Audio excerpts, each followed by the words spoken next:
Hey guys, welcome back to another video. आप देख रहे हैं लॉ एंड फैक्ट्स। तो आज की वीडियो में हम लोग जानेंगे कि राज कुंद्रा, जिनका नाम अश्लील फिल्म रैकेट के मामले में आ रहा है, उन्होंने अपनी एलओसी रद्द कराने के लिए हाईकोर्ट का रुख किया है। और उस पर हाईकोर्ट की क्या प्रतिक्रिया है, कौन है राज कुंद्रा और क्या है पूरा मामला, सब कुछ जानेंगे हम लोग आज के इस वीडियो में।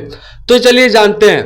सेलिब्रिटी, बिजनेसमैन और अभिनेत्री शिल्पा शेट्टी के पति राज कुंद्रा ने अश्लील फिल्म रैकेट मामले में अपनी कथित संलिप्तता को लेकर उनके खिलाफ जारी लुकआउट सर्कुलर यानी कि एलओसी को रद्द कराने के लिए बॉम्बे हाईकोर्ट का रुख किया है।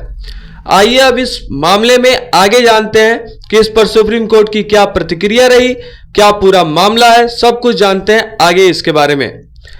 तो न्यायमूर्ति यानी कि जस्टिस सरंग कोतवाल और जस्टिस श्रीराम मोदक की खंडपीठ ने आज यह मामला रोस्टर के अनुसार उपयुक्त पीठ के समक्ष सूचीबद्ध करने के लिए रजिस्ट्री को आदेश दिया।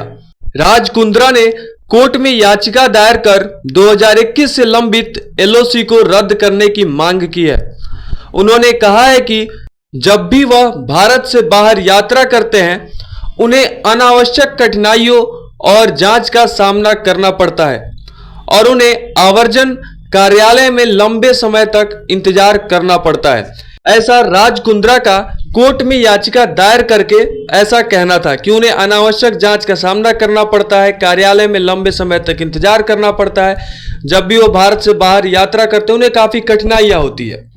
प्रशांत पाटिल के माध्यम से दायर अपनी याचिका में कुंद्रा ने यह कहा कि अपनी गिरफ्तारी और जमानत के बाद वे अब तक लगभग 20 बार विदेश यात्रा कर चुके हैं और हर बार निचली अदालत ने उन्हें यात्रा की अनुमति दी है और उन्होंने अदालत द्वारा लगाए गए सभी शर्तों का पालन किया है।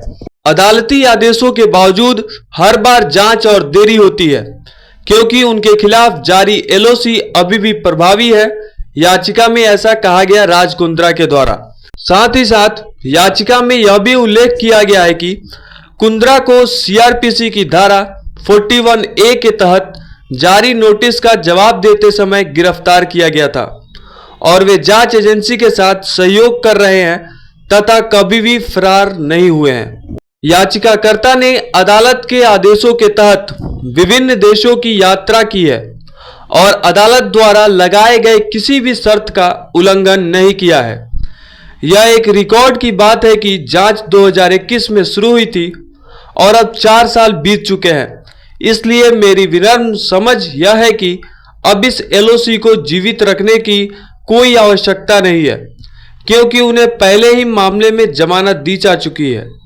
मेरी गिरफ्तारी से पहले जारी किया गया एलओसी अब भी लागू है जो मेरे मौलिक अधिकारों का उल्लंघन करता है, ऐसा याचिका में राज कुंद्रा के द्वारा कहा गया।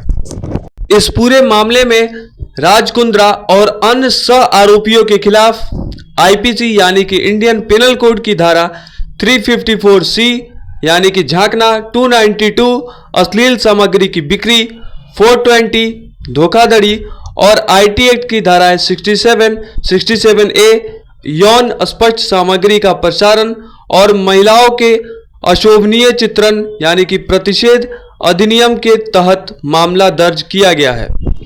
इस पूरे मामले की जांच कर रही क्राइम ब्रांच का कहना है कि राज कुंद्रा इस रैकेट में मुख्य साजिशकर्ता हैं और उन्होंने कुंद्रा की कंपनी के विदेशी लेन देन के प्रमाण पाए हैं जो लंदन स्थित एक विदेशी आईपी पते से अश्लील सामग्री अपलोड करने वाली कंपनी से जुड़े हैं।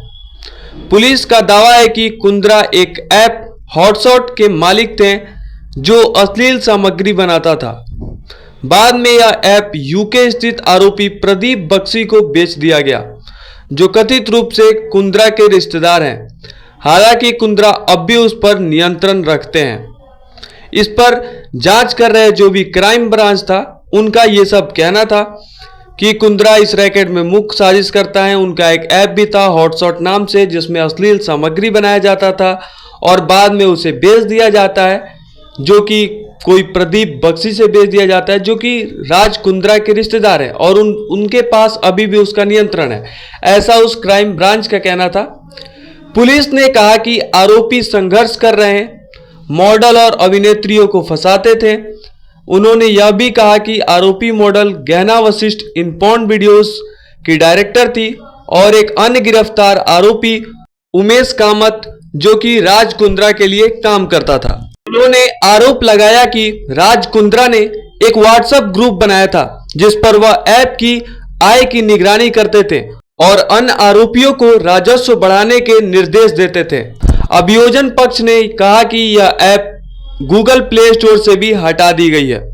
तो इस पूरे मामले में आपकी क्या प्रतिक्रिया है, कमेंट सेक्शन में जरूर बताइएगा। वीडियो अच्छा लगे तो लाइक कीजिए, दोस्तों में शेयर कीजिए, चैनल को सब्सक्राइब कीजिए। मिलते हैं नेक्स्ट वीडियो में, तब तक के लिए बाय।